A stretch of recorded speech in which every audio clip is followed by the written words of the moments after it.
Good morning, everybody. Alrighty, starting up day 21 stream, hitting it a few days early. This is normally a Saturday thing, but being Thursday and I'm going to be out of town, making up for a little, missing a few sessions. So today's agenda right here, day 21, we're going to do hand reading practice, my range versus their range. So let's see if we can't range us, from a big range pre-flop down to something narrow, our opponent, big range pre-flop to something narrow. We're going to get into some lessons learned from a video called Playing Weak Overpair Facing Check Raise by the Poker Bank. And we'll also get into review my own overpair facing check raise situations right here. So we'll be hitting that. Let's start off right away with some hand reading practice. Nice and simple here. Alrighty, so we've got our database. We're at 10,700 hands, negative 85, so 3 big blinds down right now. That's at 6 max. If we look at my full ring play, because I do both full ring and 6 max at the same time, we're up 63 on this. So at 25 NL, we're about break even right now between the 6 max and the full ring. But things are looking up. I've been playing well, making good decisions, I believe. So let's see if we can't right this ship soon enough, So we've got our database right here. The first thing you want to do when you're doing hand reading is you've got to go through and select some hands that went to showdown. Oh, whoops. Yep, there it is. Saw showdown. That's just my quick filter right there. On the button, so we're going to be looking at a lot of winning hands because I like to look at my winning hands. Who doesn't? But we've seen a lot of these already. We've seen the flush ace high. We've seen the pocket queens. King, it's only a $4 pot. Raise, bet. Check the river. It's a $4 pot. Let's look for something with a little bit more action. $2 pot. Nah. In the cutoff right here, we've got pocket jack. Oh, we covered that yesterday or the day before. Ace high flush we covered. 10 high flush. We covered the 10 high flush. Yes, we did. So let's take a look at the MP, see what we got here. Ace jack offsuit. I don't think we've ever covered the ace jack offsuit. I don't believe so. So let's go ahead and pop that puppy open. Okay, so ace jack offsuit, 5 players at a 6 max table. I'm down for opening here. So if we could see as opening, it's not the best of hands. Normally in the MP, I don't really like the ace jack offsuit, not all that much, but it's not a bad hand to be opening. But we've got a super passive guy. I would love to get in the flop on the. I would love to see a flop versus this guy, Pearl Minji. I don't mind at all. Folds a whole lot to steals, so if he calls and he folds, that's great. We're heads up with the fish. New Wave, don't want to get 3-bet. Dick Leg. We could face a 3-bet. He's pretty loose aggressive. Let's see what happens here. Fold. Good. So, the 2 strong players, the 2 loose aggressive, I don't know if they're strong good, but the 2 loose aggressive players at the table fold. And then, awesome. We're heads up with the fishy. We've got ace jack offsuit. So before we get to the flop, let's see. Once again, because we're looking at 2 different ranges, we've got to set an opening range for myself. We'll do a cutoff opening range. That ace jack is within that range. Actually, let's look at our EP range. Ace jack isn't. I'm probably opening a little bit wider because he folds so much and we've got a fish. I'm trying to isolate here. So let's add just a couple more. Not the king 8, the king. I wouldn't be opening these in this instance. The weaker aces, offsuit aces, no, not opening them either. Okay, let's give ourselves this range right here. 20.4 and 270 combos.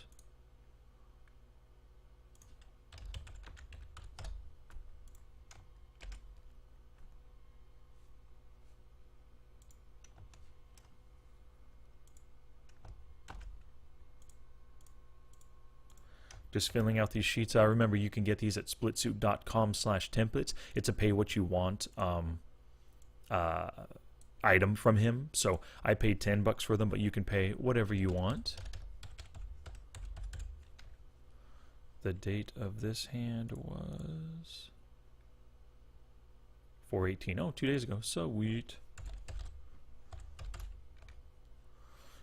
note. I'm opening a bit wider in the MP to ISO the SB fish and get the BB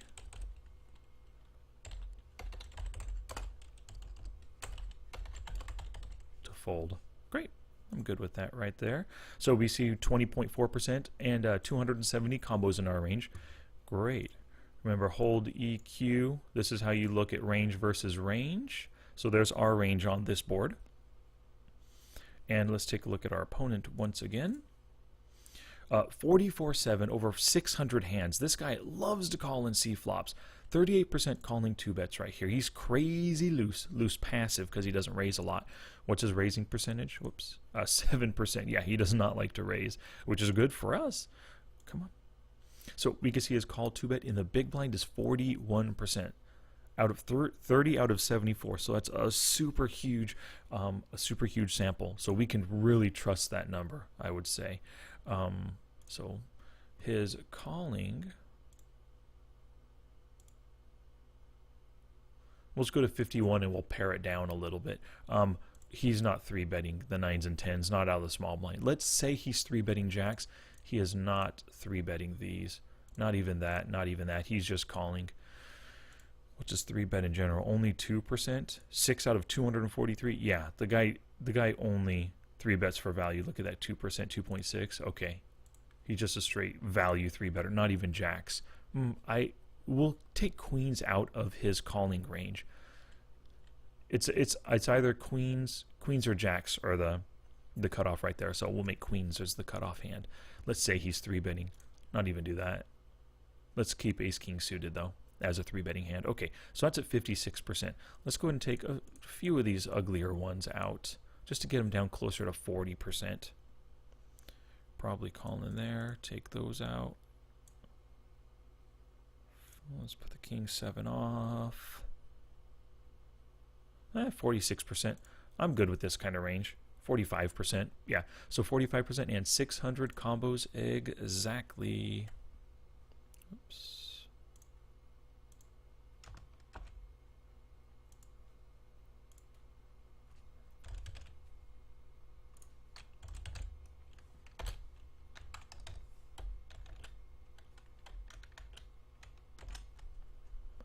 Perfect.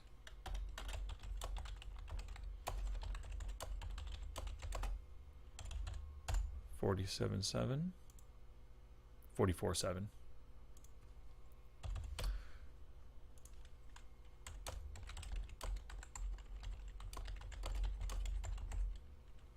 That's good, and that's the kind of player that we want to tackle for sure 100% of the time. We love to get into hands with players like this. Against players like this, you want to open their blinds every time because they're calling more likely than not, and just go for value after that. You shouldn't be bluffing at all post-flop versus somebody like this. Oh, sure, he folds 71%, so actually maybe this guy bluff on the flop, but if he calls, just go for value on the turn and river. Don't try to barrel him off his hand because once he's in, he's sticky with his hand, I believe. Looking at those stats for sure. Let's connect. Whoops. Alrighty, so our range, his range. You can see already we have 58% equity versus him. We're in position. We know we're a better player than this fishy guy. Things are looking great. Bread and butter situation. Let's see if we can't make some money. Wow. Wow, what a good flop. Ace, Jack 3. I'm sure he has plenty of aces in his range, but he doesn't have any better aces than us for sure. He would have 3-bet his, what do you call it? Pocket aces. And then we have 2 pair, top 2. 3 of diamonds. Your range is equity. I can't remember. 57%. 58. Lovely. 58 V42. Things are looking good right here. So, makes a tiny little donk bet. We raise. Anything can just donk bet. It could be a bluff or it could be looking for a raise for value. We don't know just yet. He could have pocket jacks, pocket 3s, or pocket deuces, or king 4 offsuit. Who knows at this point? So he does decide to call us, so that can tell us something. He doesn't have absolutely nothing. If he had absolutely nothing like that king 4 offsuit, he's folding right here. We raised after all, raised raised on the flop. He'll get out at this point. So also remember that he's flop honest. So he probably has some kind of a pair or draw, something that it's got to be something that he at least wants to see the turn and then possibly the river with. So first off, what are we raising? What is our range looking like? He bet, we raised. Oh, we didn't put the board in. Ace Jack 3. So on this board now we're at 61%. Things are looking beautiful. A little bit better than that, 57% previous. What are we raising? Now, the board is a bit wet. He has plenty of broadways that could be drawing. He has plenty of hearts in his range. I guess he even has, does he have 4-5 and stuff like that? I believe so. Yeah, so he has some other gut shots and stuff for the low end.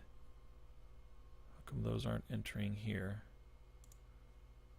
Ace Jack 3. Oh, it's just not showing on this board. Yeah, but it's the same thing. Ace Jack 3. Cool.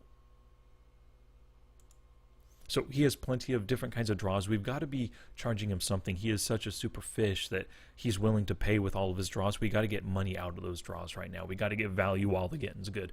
We're not bluffing at all. So let's see here. Sets, I'm raising sets. 2 pairs, I'm raising. Top pair, which is like what, ace king, all those various aces, all the way down to ace deuce. I'm raising those at least, and then seeing what he does, and then judging my future play based upon that. Pocket pair below top pair, I'm good with raising there because if he doesn't have an ace, he's often folding at this point. So let's see, middle pairs. Well, I guess he could be calling with a random jack, maybe even a pair of 3s, some kind of like a 4-3 and 5-3 that he might have. Even king 3 suited, queen 3 suited, ace 3 suited, ace 3 offsuit. I mean, so there's a lot of different ace 3 is 2 pairs, so that beats us. There's a lot of different 3s in his range that he could be calling here. So I think I'd be betting the middle pairs, the pocket pair below, and then the middle pairs as well. All those different jacks, because we can beat him at this point. Let's see, weak pairs now. All those under pairs, I'm definitely still raising. There's no way I'm letting a min bet just make me call, you know. If we think about that, he's min betting, showing super weakness. I'm making him pay because oftentimes min bets are super weak blocking bets. You know, don't succumb to the min bet. Unless you find somebody who min bets and then raises, you definitely want to be taking a note of that and then hopefully seeing what hand they show up with. No made hand here.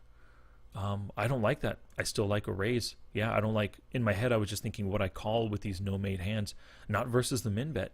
Min bets are super weak. I've got to punish them. Gut shots, 2-card backdoors. I'm literally doing this, making this $2 bet, just betting exactly what pot is after he put his quarter out. I'm making that with 100% of my range. Really, against this fish right here. I know you shouldn't be bluffing, but look, he's super flop honest. So throwing out the bluff right now just tells me what he has. Not what he has, but whether or not he likes his hand. So I've got to be betting that, the full 100% range. No doubt about it. So no change to my range.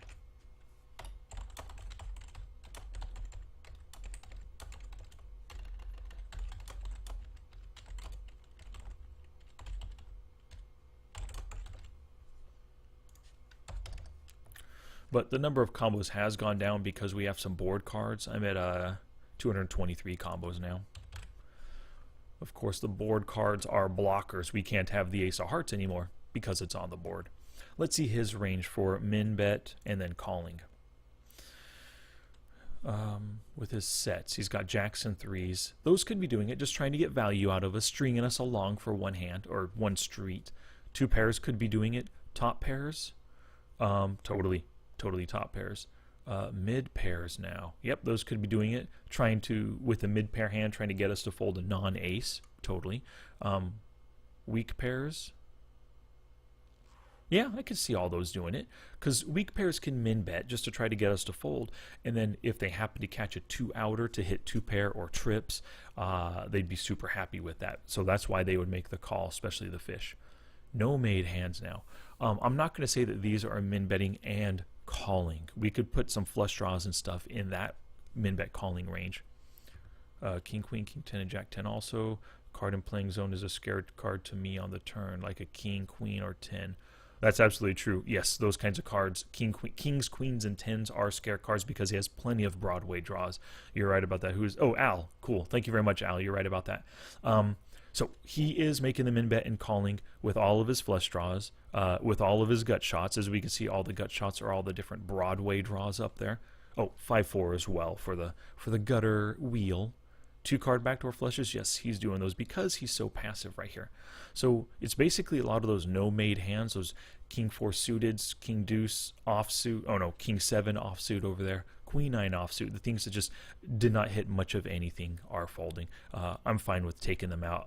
Some of them sure would stay in, like for example, king queen suited, yeah, they're part of the flush draw stuff. Cool. So he's staying in 69.2. 359 hands.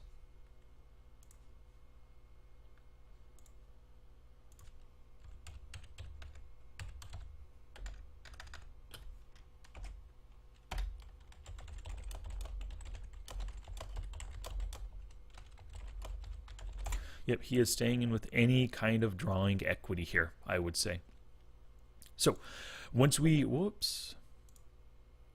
narrow our ranges, so we've got our ranges narrowed. You could see the change right over there on the left-hand side.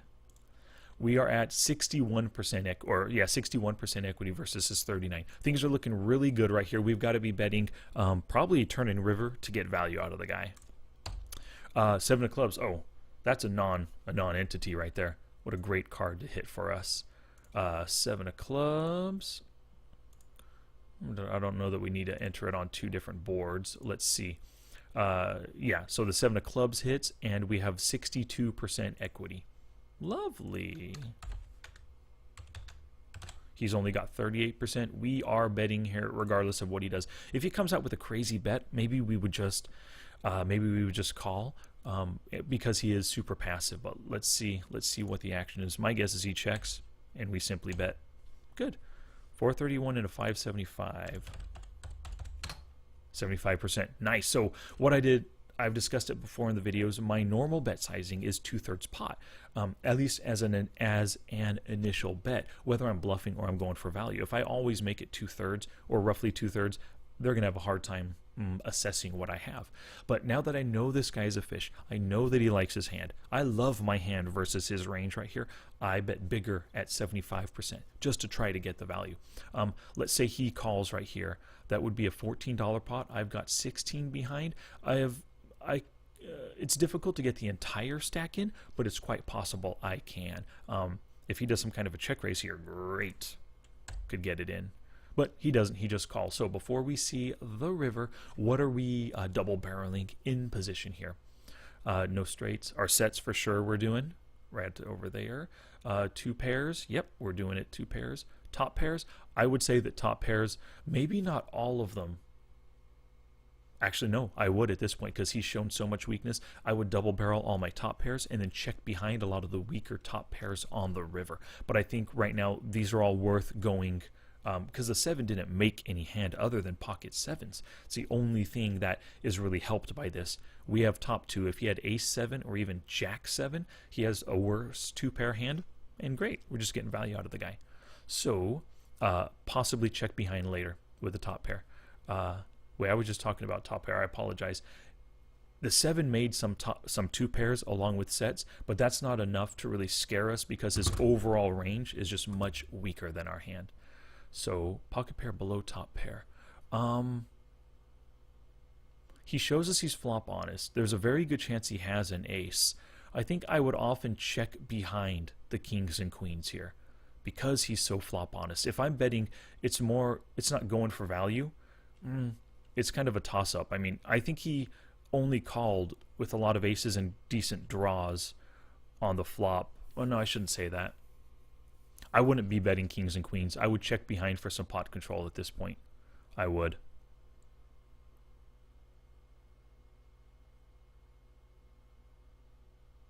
No, I wouldn't.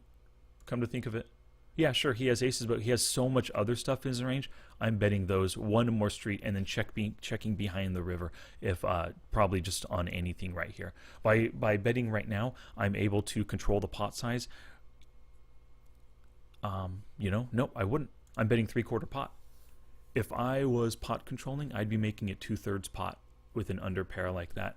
To be honest, assessing my own bet sizing. So no, I wouldn't be betting the pocket pair at 3/4 pot. I wouldn't be betting mid pairs. Not betting that. Weak pairs. Nope. Flush draws. I could be barreling on flush draws for sure. No flush draws. No open ender. Gut shots. What are the gut shots here? Nope. He showed that he likes his hand on the flop. I'm not barreling on a gutter. And that's it, because the 7 didn't help at all. Yeah, so I've actually effectively, with my bet sizing, I've effectively narrowed my range big time right now, because I'm not making a 3/4 pot bet. I'm generally not increasing my bet size in order to get a fishy opponent to fold. Like I said at the outset, this guy is fishy. He's fishy in general. I don't like to bluff fishy players, because they're calling stations. They want to call. They want to see the next street. They want to get to showdown. Why would I just bluff at that guy? He showed me that he probably has some kind of an ace, maybe a flush draw. I'm not gonna bet again. Nope. So 108, 50%. Q.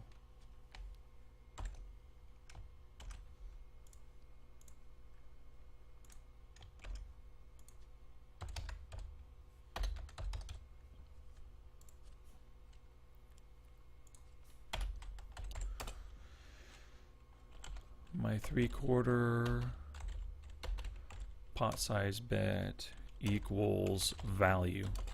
So I've got to remove all non-value hands other than flush draws from my range. Yep. I do like to barrel flush draws. It would most likely be at 2/3 pot, but I might make it a little bit bigger just to keep up the pretense that I've got a strong hand. If I hit my flush on the river, I could get some extra value there. So that's my turn range by making that bet. And he decides to just call. So what, out of his entire range, what is just calling for a second street right here? Sets, at this point, he is very fishy. The board, the 7 doesn't change anything. If he wants to let me hang myself, he's probably check calling with sets, just like he min bet and then called on the flop. He could wake up with sets right now. Actually, yeah, let's do that. Let's say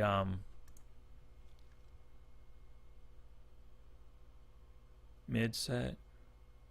No, let's not. Let's just put them all in the range. I was going to try to take out 1 or 2, but nah. No, don't want to do that. His 2 pairs, I think, are check calling.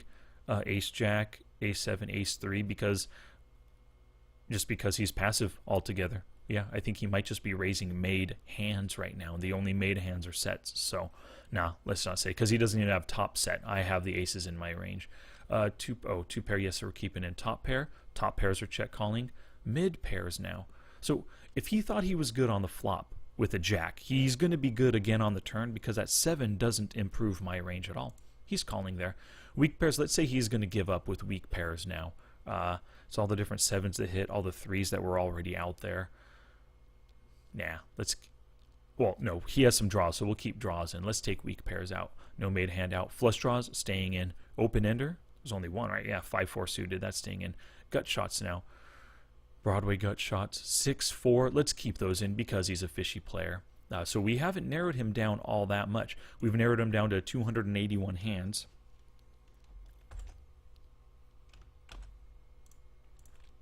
$281 and 79.8.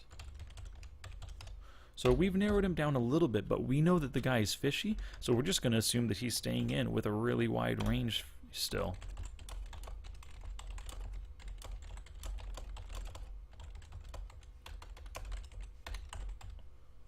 Cool beans.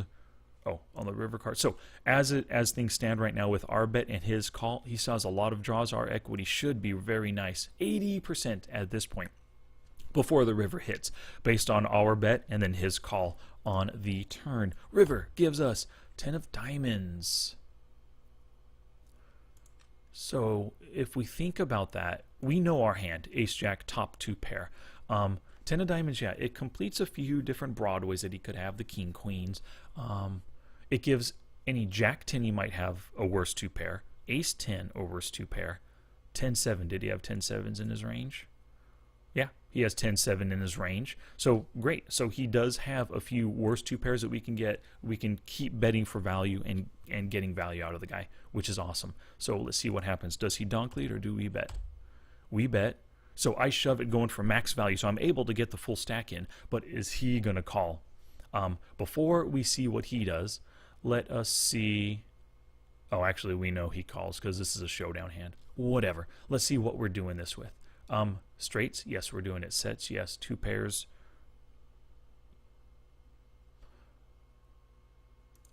I don't think, I mean, we got 2 streets of value. He could have ace 10 for a rivered 2 pair. If we have ace 7 or ace 3 ourselves, we might not be shoving like this. So we can take those out. Let's keep ace 10 because they're top 2 or second 2. Let's take ace 7 and ace 3 out of our range right there. Top pairs. I think I'm often checking behind a lot of top pairs at this point. Well, not every top pair, probably. So what am I checking behind? Ace deuce, ace 4, ace 5, ace 6. I'm not a fan of shoving with just a top pair weak kicker in this instance, you know. Ace 8, ace 9. I'm not shoving those guaranteed. I'm not even shoving ace queen. I'm probably not even shoving ace king offsuit here. Yeah, because the way he's played it, he has, yeah, I'm not shoving these at all. So actually, let's just take top pair out. I am totally, with this shove, I am totally narrowing my range to just really strong made hands. Weak pairs, I'm not doing any of that with it. So really, we started off at 280 combos or something. Now we're down to 32. We've narrowed our range quite a bit. For all of you watching, if you play against me, hold on a sec, 32 and 30.5.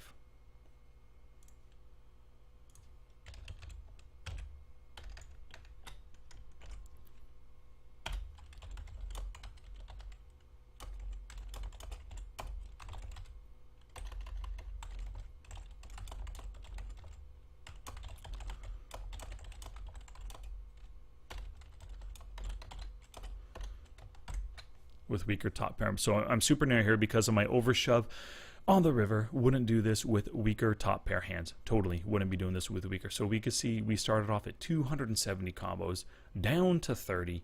That's, I removed 8/9. So I removed removed 89% of my range by doing this. I'm only, wow, I removed 89% of my range. So if he's paying attention, he knows that he is crushed. With any pair. With any pair he's crushed. Definitely. Even like 2 pair he's crushed as well, which is good. So at this point on the river here, we've narrowed our range big time, 32%. We believe that we are far ahead of him. We have 90% equity with our range versus his river range right here. So we're happy with this, and we're hoping he calls at this point. He is so fishy. I'm hoping he just has like ace 10 or ace 9 for, well, ace 10 would be 2 pair, but ace 9 or ace 8 for some kind of a weak top pair hand that can give us value in this instance. So his river range, well, we've already discussed his whole range right here, and we have the river, what was that, river 10 of diamonds. Doesn't change anything. Yeah, I mean, we're still super far ahead of him. Let's say that he's given us value with his straights, his sets, his 2 pairs, his top pairs. Middle pairs I think would fold now to a shove. So he's giving us value with 63.4% or 168 combos. Because I'm obviously going for value right here. If I only put him on a made hand, I wouldn't be going for value with my 2 pair if I put him on sets or straights or something like that. So you can see right here, straights and sets, only 27 combos. The rest of those combos, we either chop with the ace jack, but all the other 2 pairs we beat.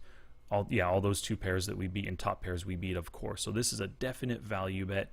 If we narrow his continuation range to just this stuff, we're still a 90% favorite. Things are looking lovely. Let's see what he has. Ace-3 offsuit for 2-pair. Oh, a flop 2-pair too. Yeah, so he slow played his 2-pair from the 2-pair from the get-go right there. And then Ace-3 offsuit is Ace-3 offsuit in his range. Great. So we did a successful hand reading right here. I love it. We got max value out of the guy. You can see we had him beat on all 3 streets. The Ace-Jack, of course, is way better than the Ace-3. We beat him on, you know, all 3 streets.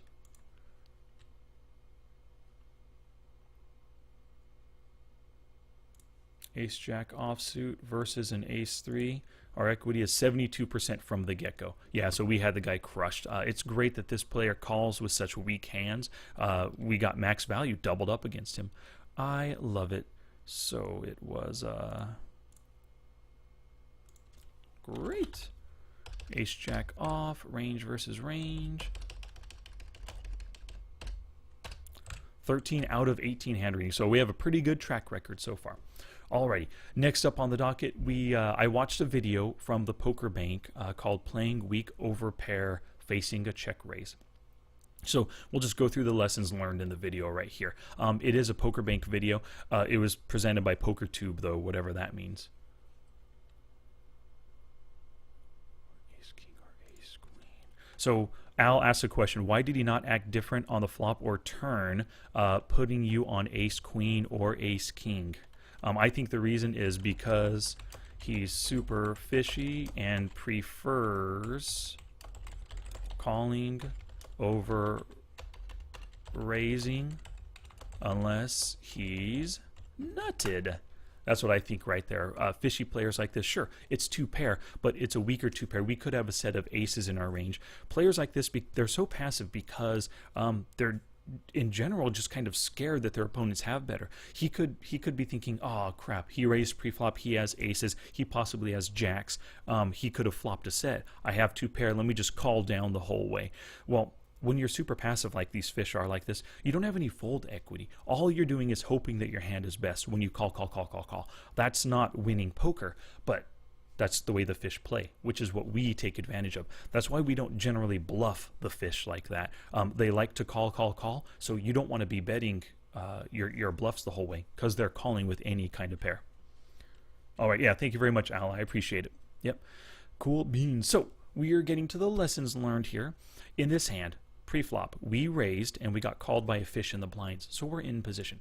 Pocket tens on the 6-3-3. Perfect over pair on a super dry board. 6-3-3 is a chicken board. It's really hard to hit. We've got to bet for value when we get checked to.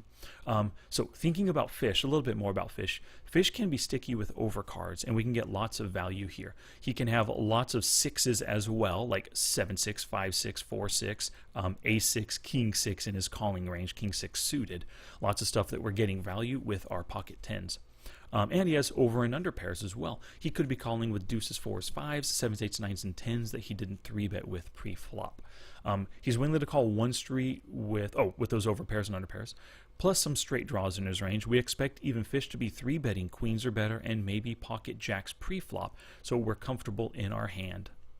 Fish can be sticky with overcards. That is an important concept to remember.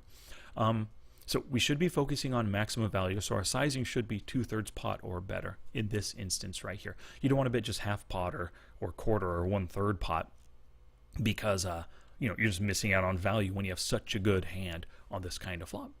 So, Mason, it's way too early. It's only 6 o'clock.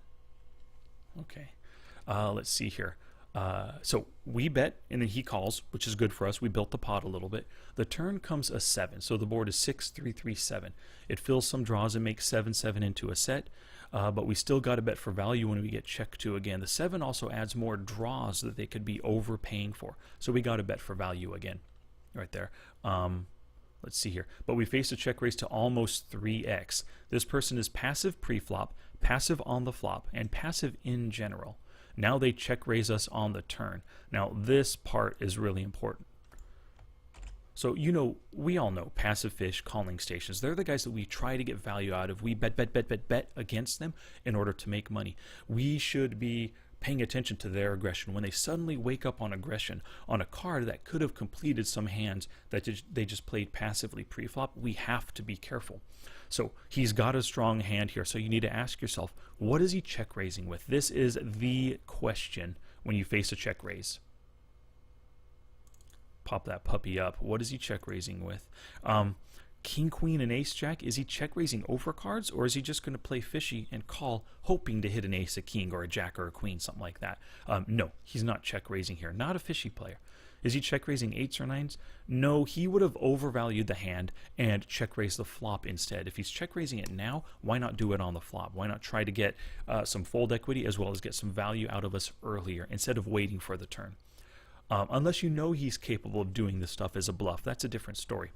Let's see here. Gut shots? Not at this point. I mean, if we think about a 7, 6, 3, what's a gut shot here? 5 deuce, or just any random 5 or 4 is a gut shot. No, he's not doing it with those hands. He's just calling in hopes to see to catch it on the river. 7, 6, maybe, but if we have an overpair, but if we've got an overpair, the pocket threes on the flop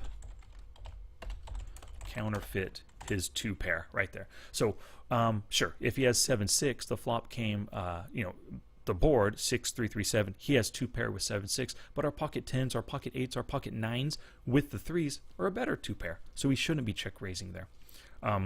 Bluffs? No, he's not check raising with bluffs. He's probably just folding at this point because he didn't hit anything good on the turn. What if he just has like I didn't put it in here. What over the top pair, like ace 7 suited? No, once again, any top pair that suddenly hit that 7, they're going to be happy. Great, I have showdown value now. And they're just calling. So no, he is not check raising that. Strong made hands like sets and straights and quads, yes, he's waking up here with aggression.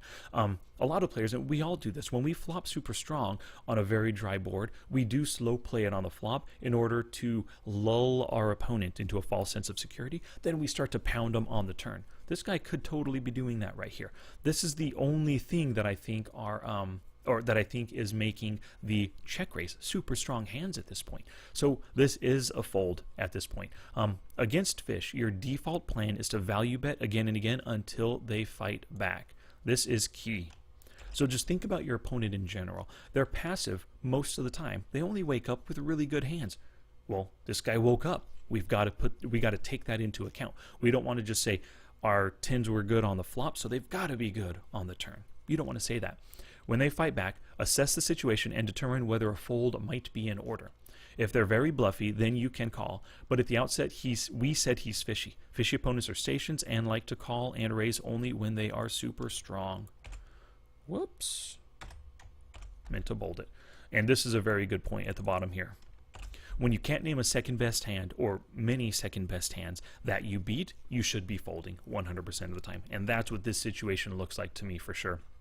6, 3, 3, 7 wakes up with aggression. He's got at a minimum a 3 for flop trips. At best, he's got quads for quad 3s, or even a full house 7's full or 6's full that just slow played the flop. Alrighty, so that video was about playing over pairs against a check raise. So it depends on the board, depends on the opponent and how strong your hand is. But in general, check raises are a sign of strength. So we've got this filter here, and I saved it as a quick filter, so we'll hit it within the within Poker Tracker right now. But you can see when you're filtering for over pairs facing a check raise, you want to filter for a made a pair on the flop and then over pair to the board. You are in position because it's a check raise, of course. The hands, so I choose hands because they're all over pairs, right? I just put every pair in the range right here. If you just filter for these two, for whatever reason, Poker Tracker will bring up made one pair on the flop. It'll bring up a ton of just ace, king, and you flopped a king, even though it should be over pairs. This is an automatic thing, so you'll see a lot of pairs as well as your over pairs. So in order to kind of filter it a little bit to just pocket pair hands, you got to choose those as the filter. You bet on the flop, and then you got a raise opportunity of 3 betting because somebody raised you with their 2 bet. So let's take a look at this filter. Lots of windows open, lots of stuff to study. Alrighty, so clear that one. Flopped over pair facing a check raise. So we've got that in only 3 hands. Not much to look at. I guess it just doesn't happen often to me facing check raises. But you can see there's the filter right there, all that stuff I just talked about, and I saved it as a quick filter. So let's just take a look at these hands real quick. Oops. We got kings and aces here, a big winner and a bummer of a loser. Let's replay these hands. See what we can learn about our opponent's check raising tendencies.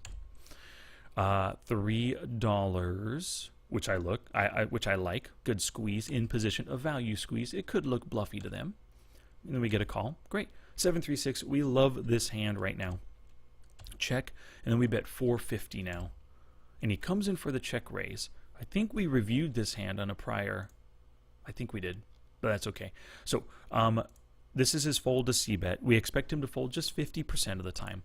But when I click this pop-up out of position, it also gives me his check raise stat, which is only 9%, which means normally he's check raising for value at this point. But I know just from playing with this guy, Dubratronics, he is he's an aggressive player for sure. C-bets 46, but he C-bets on the turn at 83%. He 3-bets at 5% here. Let's see. 3-bets. Yeah, so he's kind of like me. He's kind of tight aggressive. He could be throwing out the bluff right here. I think it's too early just to fold. He has plenty of overpairs. Like pocket 8s, 9s, and 10s, and I think that's what he ends up having is pocket 8s right here. I think this player is capable of showing some aggression to get us to fold ace-king, ace-queen, ace-jack, king-queen, stuff like that. Even to get us to fold 9s and 10s, something that we might be scared of on this baby board. So I say screw it, I shove, put him to the test right here, and he calls with pocket 8s is what it was, yeah. And so in this instance right here, we've reviewed this hand before, I've taken notes on it, but he's capable, this opponent is capable of making plays like that. Let's see here, capable of weak check raises to scare me. I have that note in right there. So I know that he's capable of it, I need to be aware of it in the future. Now that doesn't mean every time he check raises, you know, it's a bluff. He could have easily had 4-5 at this point. Calling, oh wait, 4-5, nah, not likely. But I can see pocket 3s, 6s, and 7s, so he could have been value check raising at this point. But you know, I know that he's capable of being aggressive, so I out-aggressed him and ended up making good money for it. So 225, 375. Okay, I'm not a big fan of this min 3-bet right here. Just because I should be going for more value against the guy. I mean, he's really aggressive. What's his 3-bet out of the big blind? 0%. So he's probably got a hand that he considers a value hand right now. I really like a bigger 3-bet to get him to call or to get him to try to come over the top with a 4-bet shove. Wait, 2, that was a 3-bet. I made a 5-bet shove, I should say. I just made it too enticing with a min 3-bet right there. 2, 3, with a min 4-bet, I apologize, to get him to just call, but I want him to throw out the raise so I can get his whole stack.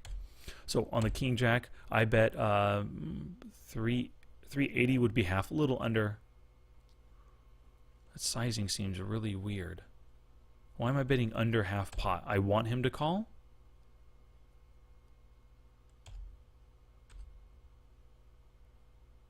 Wow, this hand is terrible.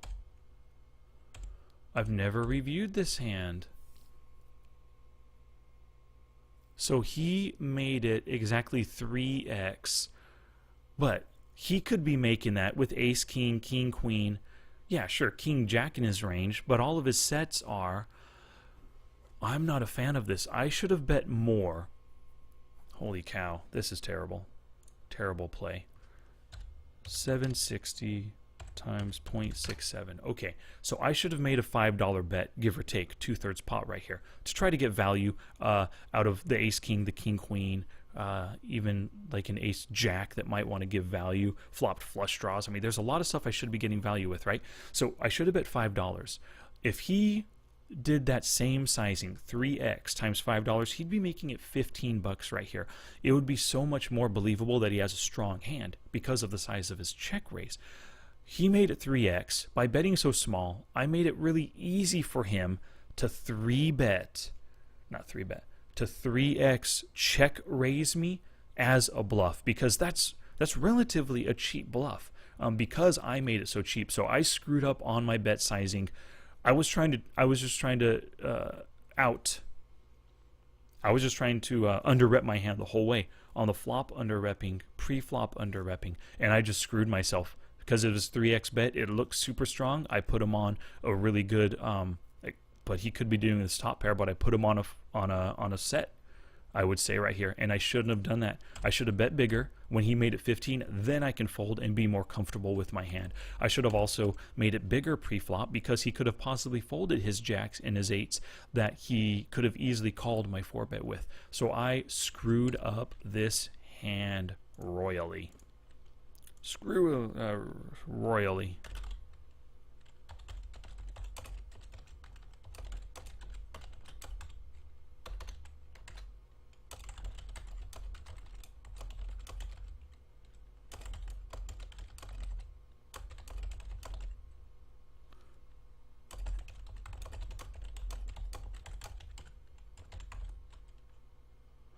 With junk. Pocket eights aren't exactly junk, but if you're calling that out of position, just not the best of calls. Also, with a bigger pre-flop bet, flop pot is bigger, and betting 2/3 pot in the bigger pot would have given me more info, and my fold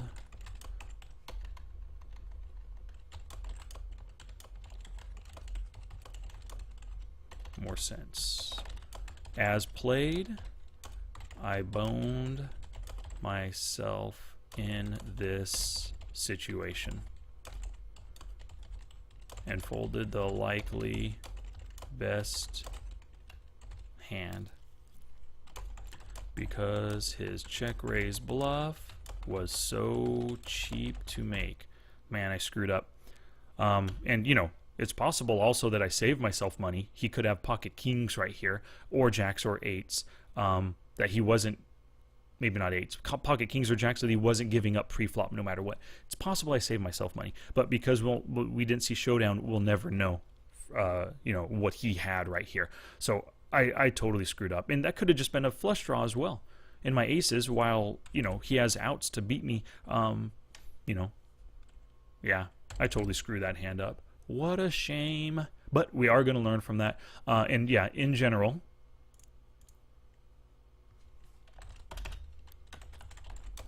action steps, no mo,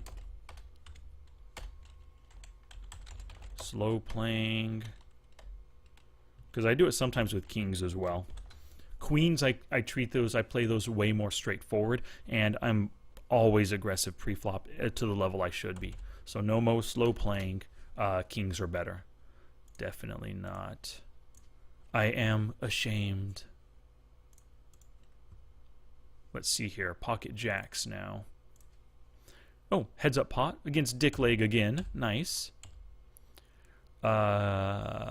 So this is one of the drawbacks of this filter.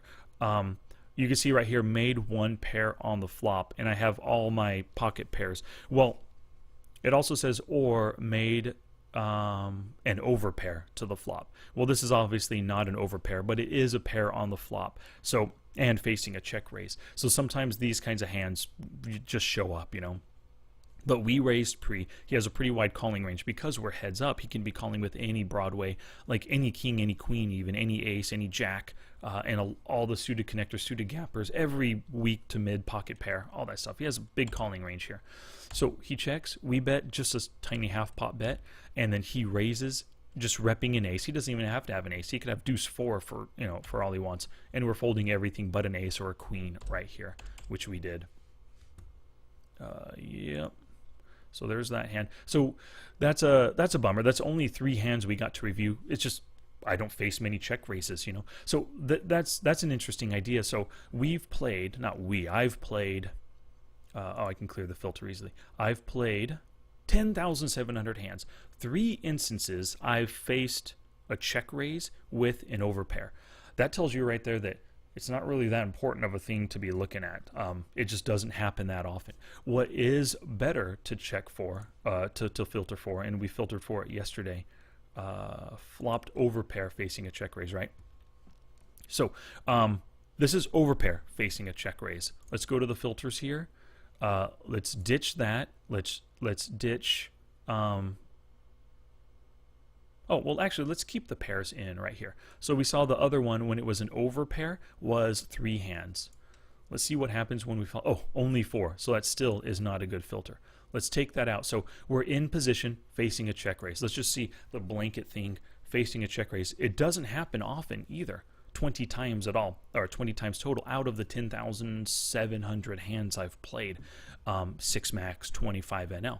So it's really, sure, I'm losing a lot of money when I'm facing check raises, probably because I'm folding a lot, but it probably happens so rarely because most players only check raise when they hit something good, when they hit sets or top 2 or better. I should say top 2 or better, but oftentimes sets or better. So that straights, flushes, full houses is when they check raise. Well, it doesn't often happen in general. So you can see it's only happened 20 out of 10,000 times. So that's not to say this isn't worth studying, but you know my minimum effective dose series of podcasts right now, we started off, let me see, I have my list, opening ranges, stealing in math, then 3-bet theory. This is the MEDs in order.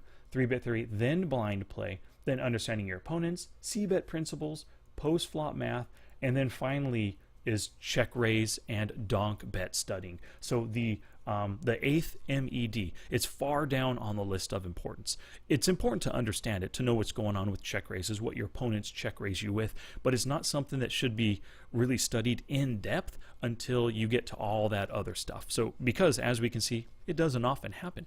Now, that doesn't mean this entire week of study has been a waste at all. This has been a really good week. I've learned a lot about my opponents. I've learned a lot about my own check raising game that I'll be taking into the future. It's just that when you study this kind of stuff, it's not the spot you encounter all that often. Just in general, check raising 20 out of 10,000 hands, I would have been, almost just fine not studying this stuff at all. But any study that you do is good, especially after you've spent maybe a week studying C-betting and you have your pre-flop game down really well. Then sure, get to the post-flop and study all this intricate post-flop stuff as well. Alrighty, so I think that's some good stuff we learned here. Not many hands to go through in the filter, but it was good stuff. Definitely a good video to watch. So I recommend that everybody watch it.